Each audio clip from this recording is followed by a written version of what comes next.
নমস্কার বন্ধুরা, আজকে বানাবো আলু দিয়ে মুরগির মাংসের ঝোল। তো প্রথমেই কড়াইতে সরষের তেল দিয়েছি, দিয়ে আলুগুলো দিয়ে দিলাম। আলুর মধ্যে পরিমাণ মতো নুন হলুদ দিয়ে আলুগুলো ভাজা ভাজা হলে আলুগুলো নামিয়ে নেব। ওই তেলের মধ্যেই দুটো তেজপাতা, দুটো শুকনো লঙ্কা, 3টি এলাচ, এক টুকরো দারচিনি ও একটু জয়িত্রী দিয়ে ভালো করে ভাজা হলে দিয়ে দেবো পেঁয়াজ কুচি। পেঁয়াজ ও কাঁচা লঙ্কা কুচি দিয়ে পেঁয়াজের রং একটু ভাজা ভাজা হলেই রসুন দিয়ে দেব। রসুন ভাজা হলে দিয়ে দেব হলুদ গুঁড়ো, একটু হলুদের গুঁড়ো। এবার দেব লঙ্কার গুঁড়ো।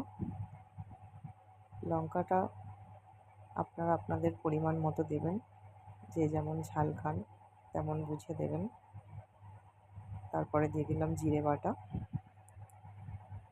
দিয়ে এবার টমেটো কুচি দিয়ে দেব, একটু আদা বাটা দেব, দিয়ে ভালো করে মশলাটাকে কষিয়ে নেব। একটু ধনে পাতা দিয়ে দিলাম। এরপর মশলা কষানো হয়ে গিয়ে তেল ছেড়ে দিয়েছে, এবার ধুয়ে রাখা মাংসটা দিয়ে দিলাম। মাংস দেওয়া হয়ে গেলে নাড়াচাড়া করে ভালো করে একটু কষিয়ে নেব। পরিমাণ মতো একটু নুন দিয়ে দিলাম।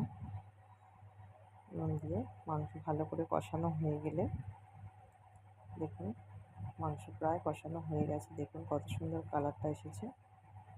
এটা একটু তুলে রাখলাম আমার বাচ্চার জন্য। এবার পরিমাণ মতো জল দিয়ে দেব।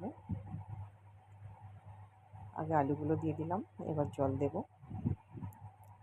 জলটা আপনারা আপনাদের মতন দেবেন, আপনারা কতটা গ্রেভি রাখতে চান সেরকম দেবেন। দেখুন কত সুন্দর হয়েছে। ভালো লাগলে লাইক কমেন্ট শেয়ার করে দিন। ধন্যবাদ।